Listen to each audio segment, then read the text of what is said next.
Hi, and Sai here from Music Radar. Today we are joined by Akai's latest flagship upgrade, the MPC XL. XL.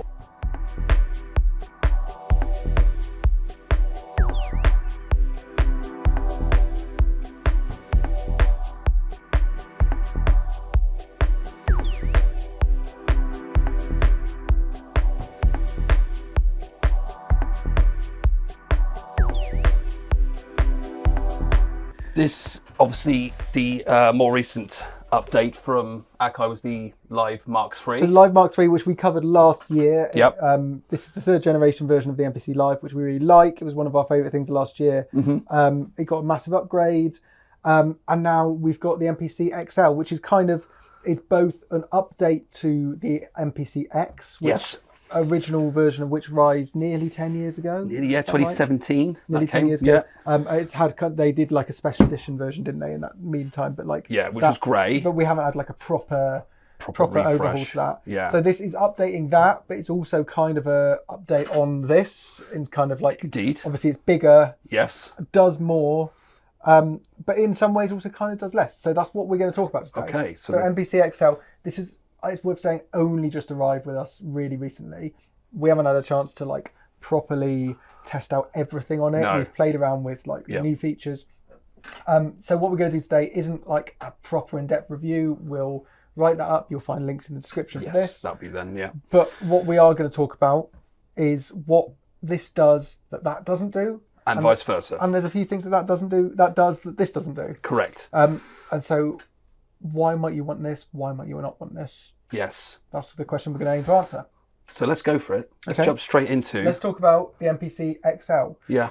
So there's a couple of major updates here compared to the older generation MPCs that were the same on the MPC Live III. Yes.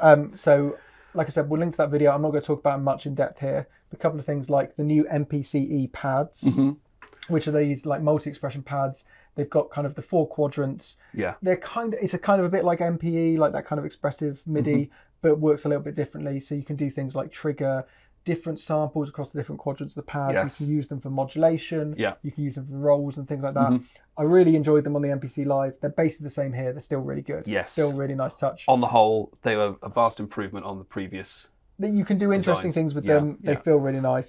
So, and they're still great here. Yeah. Same with the touch strip. Okay. Touch strip is another addition for the MPC Live. Kind of lets you do things like, the most fun thing it lets you do is kind of expressive effects, which is really cool for like live performance things. You can also do things like change velocity levels, change the volume level of tracks, trigger rolls to kind of play different notes and things like that.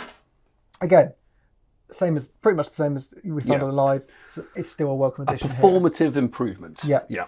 So the other thing that this shares with the MPC Live is that compared to previous models of MPC, the power under the hood has been really ramped up. Okay. So that was one of the things we really loved about that update, is the fact that like I think it's kind of 4 times the power of previous generation MPCs. So they've both got 8-core processors. Okay, so it's the same under the hood. Well, not quite the same. So okay. they basically both got the same 8-core processors, which means like a vast amount more power to do things like, run plugins and audio tracks and things. Yeah.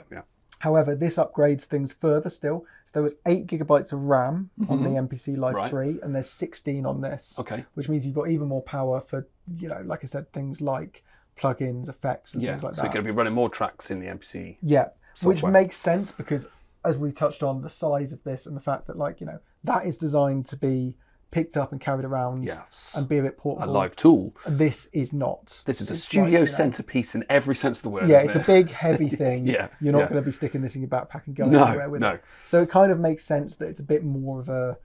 It's got that bit more power.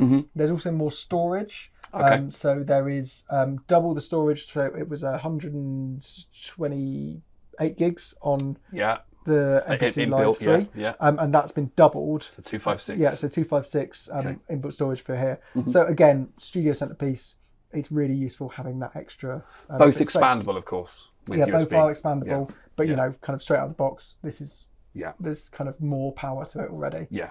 And that's a great touch. The other thing that this really upgrades compared to the MPC Live is the amount of ins and outs and connectivity. Yes. And again, that makes sense with it being something that you'd want to keep as a centerpiece in your studio, because you realistically will likely want to have this kind of plugged into a lot of stuff semi-permanently. Yeah, of course.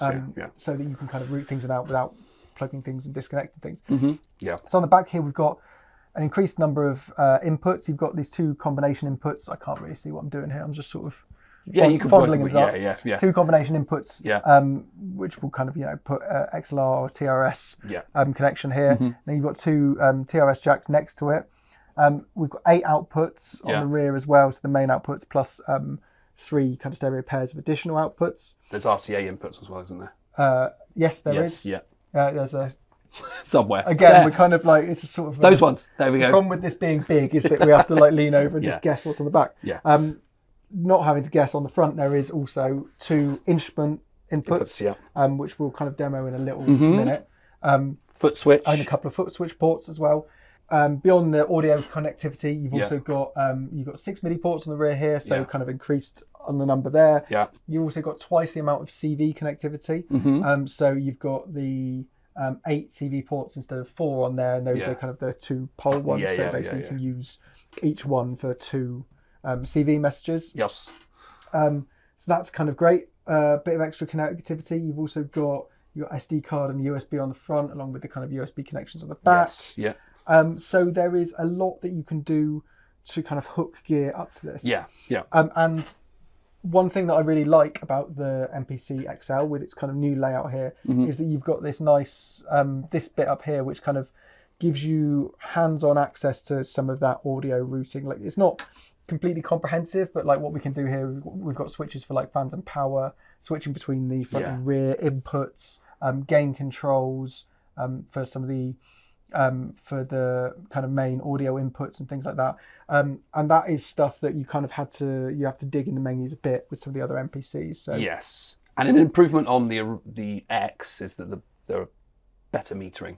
Yes, better metering. Which I'll demo this in a second, but you can see that in action. It's worth noting we're comparing this to this. This is the XL to the Live, whereas compared to the X, the I/O is pretty much the same. That is true. Yeah. So the I/O is pretty much the same. Yeah.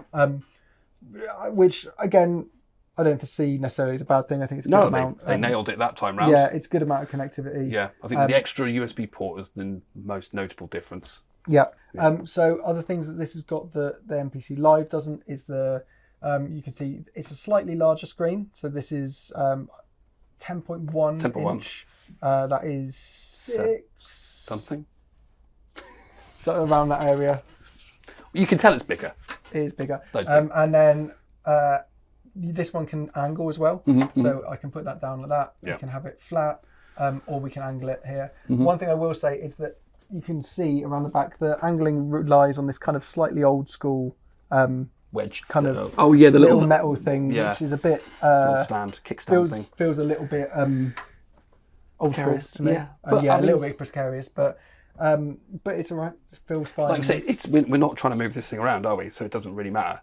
That is touch as well, obviously. Yeah, I mean, it is worth saying that because this is touchscreen and you will be using it a lot because it's one of the main ways that you interact with things. So you want that to be sturdy. I want it to be sturdy. Yeah. So fingers crossed it is. Yeah. There's also a lot of other ways that this changes the layout. Obviously, we've got a lot more controls compared on the front panel compared to the MPC Live III. Yes. And the MPC Live III already had a lot more controls than the previous version of that. Yeah. Very notably, the addition of the step sequencing. Yeah, the step sequencer. So let's talk about that a second, because that was one of my favourite things on the MPC Live III. And that's here again, actually it's expanded in a kind of quite cool way. Right. So you can see we've got all of these rotaries on here, which are our Q links, which are the kind of macro routable controls. Yeah. Originally, that are found on these MPCs. They were there. Yeah. On the last one. Obviously, on the MPC Live there, you can see we've got 4 of those. Here we've got 16, which means you can do much more. But we've also got these little individual screens above each of them. Yeah. And that works.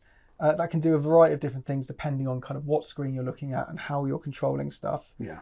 So we can use the set button here to change what these buttons underneath here do.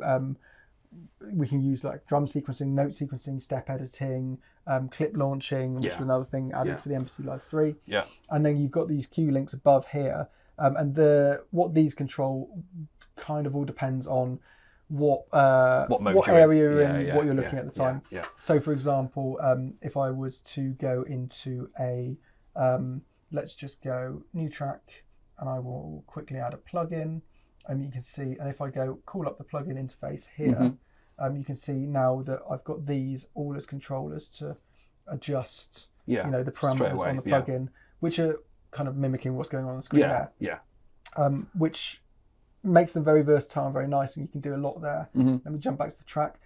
I'm going to just use this quickly. It's worth mentioning this little section up here as well, which is another kind of top level control area. Yeah. Kind of like this, which allows us to, browse, quickly flick between tracks, and kind of do things like record arm, mute, get into our returns, our outputs, and things like that. So another nice little navigational touch there. And let me go back to my main window. And so take a look at the drum sequencer here. So these buttons, much like the ones up here, just work to kind of like a classic sort of XOX style step sequencer. Sure. So I'm in drum sequencing mode. Got a little vintage drum machine kit here. Kick drum, let's put in 4 kicks, and we can kind of start building something. One thing I will say, so one criticism I have of this step sequencer here, and I don't know whether this is just our studio lights, but I don't. Not very bright. Yeah, I struggle telling without putting my hands over it like that, telling which what colour what's lit up and what isn't. So you may find that in different lighting, and also potentially that could be I'm not wearing my glasses as well. And it might be that there might be some sort of menu diving we can. There may well be. We haven't dug into that, but no. This is straight out of the box. Yeah. But anyway, so let's put in some kick drums, and then we can kind of.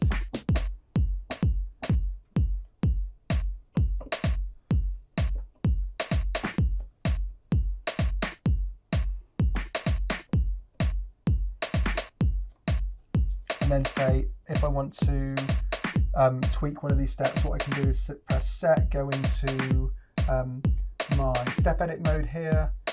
I'm on that 16th one there, so I can then use either the screen or these to kind of play around with.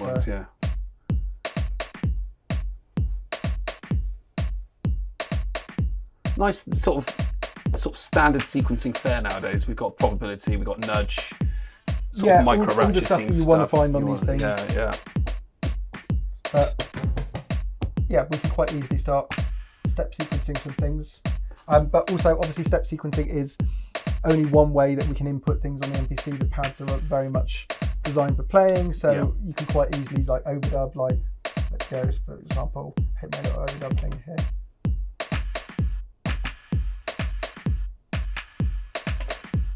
And now I can go on to, I've got another drum machine on the next track, so let's just get the next track here. And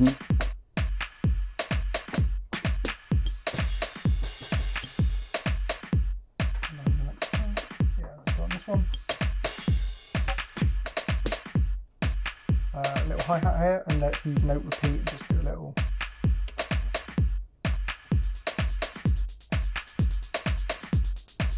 There you go.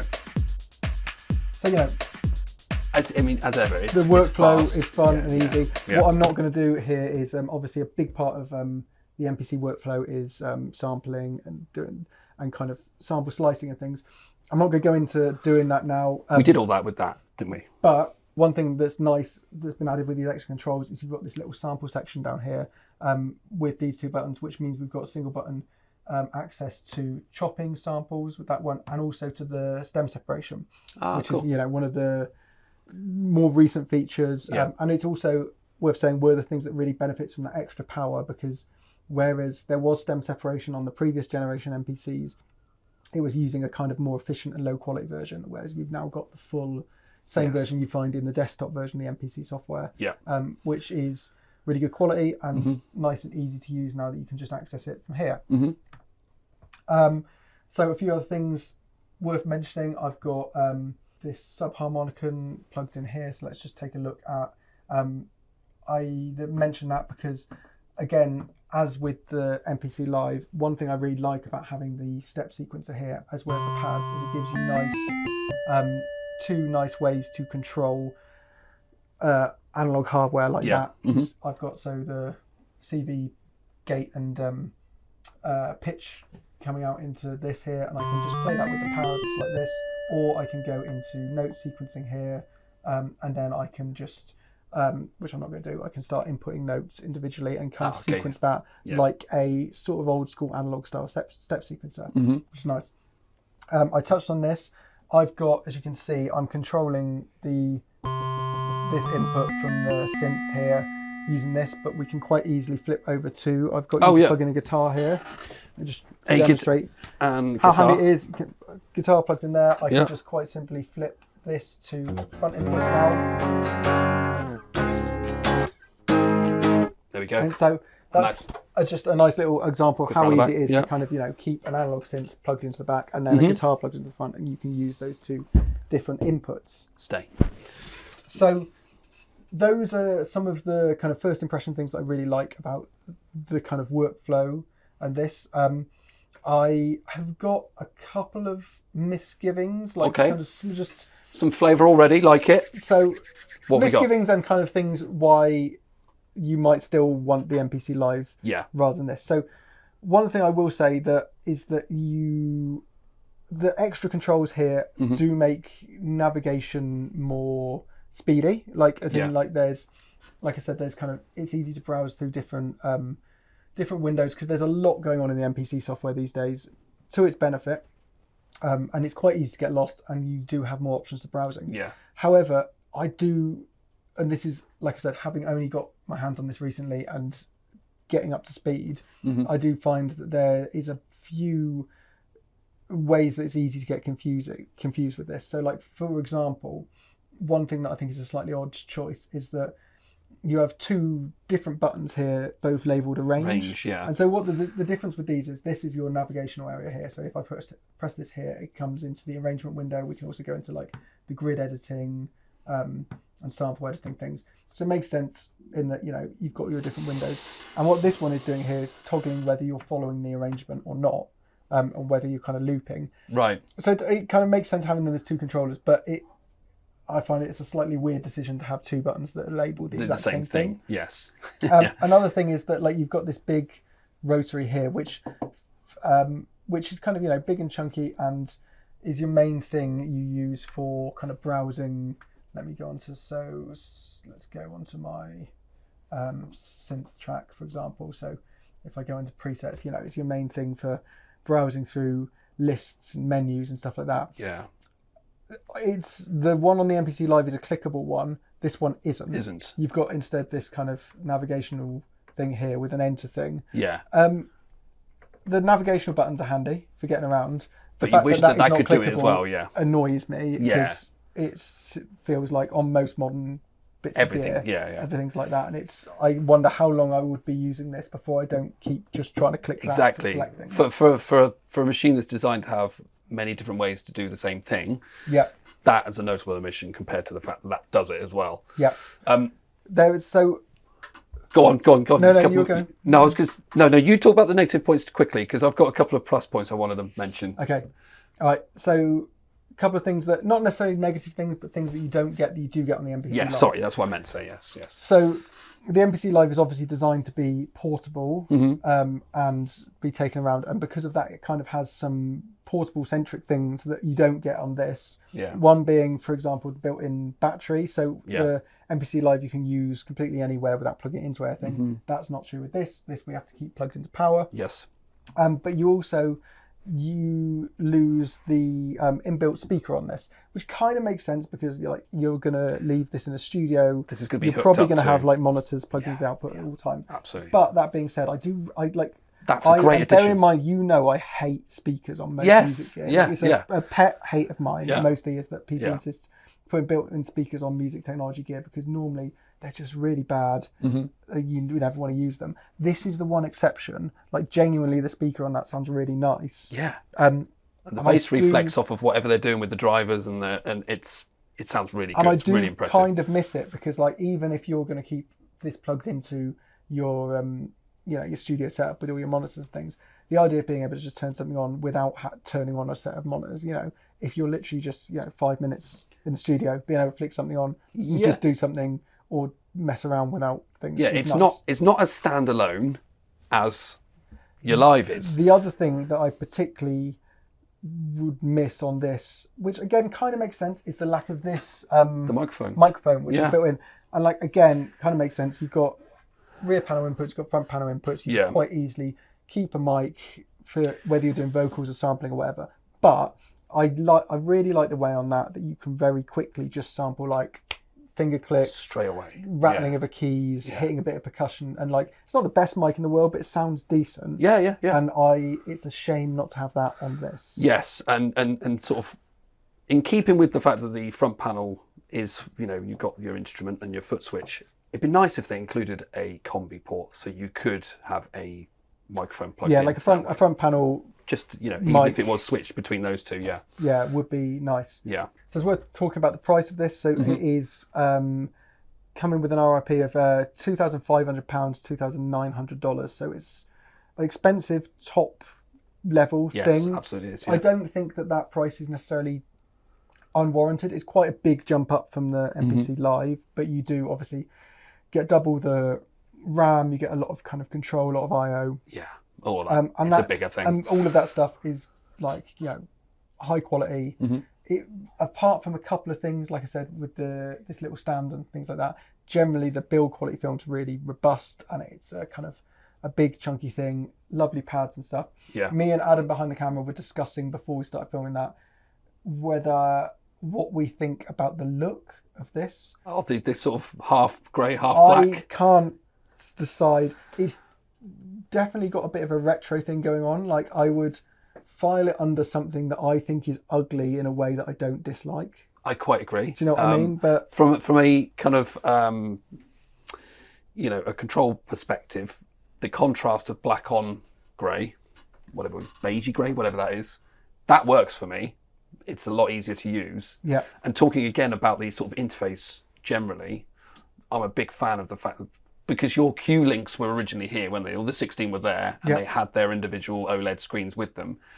They weren't actually that easy to see because the knobs were actually occluding the visual. And this layout is much nicer. That's much better, and they've got it angled as well.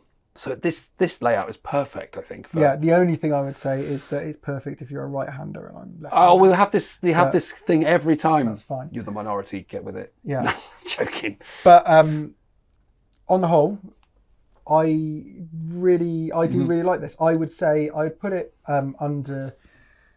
My initial impression is that if you are someone who's an MPC X user and has been and is kind of sold on the concept of that big top level studio bound MPC, this is a massive upgrade. It's really worth having. You would really appreciate the extra power. I love the way the step sequencer works. I think this is really nice. The kind of hands-on ability to switch between inputs and things like that. The screen works really nicely, and just in general, the software side has been massively enhanced over the years. So it's for a kind of a studio centerpiece MPC.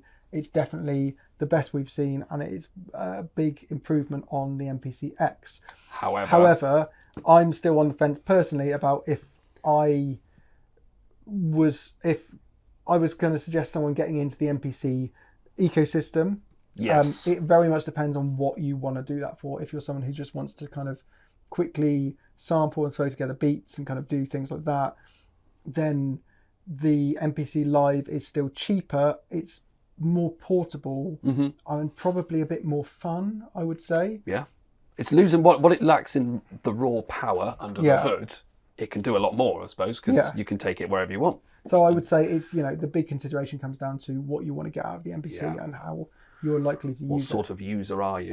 But a few misgivings aside, initial impressions are I'm impressed and I like it. Yeah. It's a win, we think. Yeah. And obviously that price point is, like say, an RRP, MSRP. Yeah. Could go down. It's quite high. It's probably likely to come down. Yeah, they always do, don't they? Let's do that. But absolutely. Cool. Well, thanks very much, Si. We'd like to know what you think. So hit the comments section. Tell us what you think about the XL. Do you like it? Do you think you'd get one over the Live 3, vice versa? And of course, don't forget to hit the like, subscribe buttons, notifications, all of that. We'll include the links below for reviews for this one and when it all happens.